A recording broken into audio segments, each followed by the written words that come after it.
నంద్యాల జిల్లా నందికొట్కూరు నియోజకవర్గంలో additional junior civil judge fast class magistrate court ప్రారంభం కావడం స్థానికుల ప్రజలకు ఉపశమనం కలిగించింది.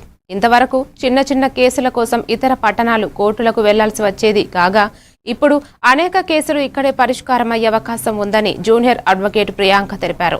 నందికొట్కూరులో మెజిస్ట్రేట్ కోర్టు ఏర్పాటు కోసం పంపిన ప్రతిపాదనలు ఫలించి కోర్టు అందుబాటులోకి రావడం ఆనందదాయకమన్నారు. ఈ కార్యక్రమంలో ఆంధ్రప్రదేశ్ హైకోర్టు న్యాయమూర్తులు George Krishnamohan, Srinivas Reddy, Hariharamana Sharma, civil judge Shobharani పాల్గొన్నారు.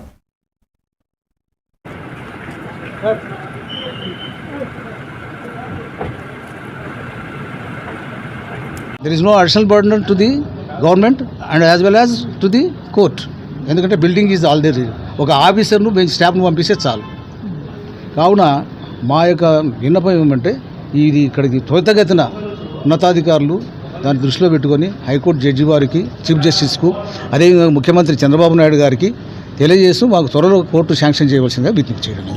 ఇవాళ మాకు అడిషనల్ జూనియర్ సివిల్ జేఎఫ్సిఎం కోర్టు అన్నది మాకు ఇక్కడ ఇనాగ్రేషన్ జరిగింది. ఈ సందర్భంగాను మాకు పోర్ట్ఫోలియో జడ్జి అయిన కృష్ణమోహన్ సార్, హరినాథ్ శర్మ సార్, అలాగే శ్రీనివాస్ రెడ్డి సార్ వీళ్ళందరూ వచ్చి ఇక్కడ మాకు ఇనాగ్రేషన్లో ఓపెనింగ్కి వచ్చారు.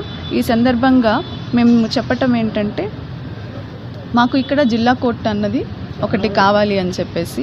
ఎందుకనంటే పబ్లిక్ ఇంట్రెస్ట్ అట్ లార్జ్ ఉంది. మేము న్యాయవాదులుగా మేము కానీ పబ్లిక్ కానీ ఇక్కడ నందికొట్కూరు నియోజకవర్గం వచ్చేసి చాలా విలేజెస్ ఉన్నాయి. శ్రీశైలం నుంచి మొదలు పెట్టుకుంటే ఆత్మకూరు, నందికొట్కూరు అందరూ కలిపి ఒక డిస్ట్రిక్ట్ కోర్టుకు వెళ్ళాలి అని అంటే వ్యయ ప్రయాసాలతో కర్నూలు దాకా వెళ్ళాల్సి వస్తుంది.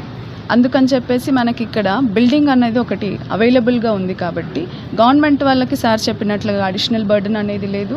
ఒక ఆఫీసర్ని ఎలాగైతే మనకు ఈరోజు ప్రారంభించిన కోర్టు ఏదైతే ఆల్రెడీ ఇక్కడ కోర్టు ఉన్న కోర్టు డోన్కి షిఫ్ట్ చేశారు, అప్పుడు వర్క్ లేదని చెప్పేసి.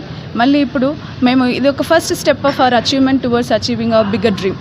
మా యొక్క డ్రీమ్ ఏంటి అని అంటే మాకు జిల్లా బెంచ్ అన్నది మా ఒక డ్రీమ్. అందులో భాగంగా ఈరోజు మేము మొదటి స్థాయిలో సక్సెస్ అయినా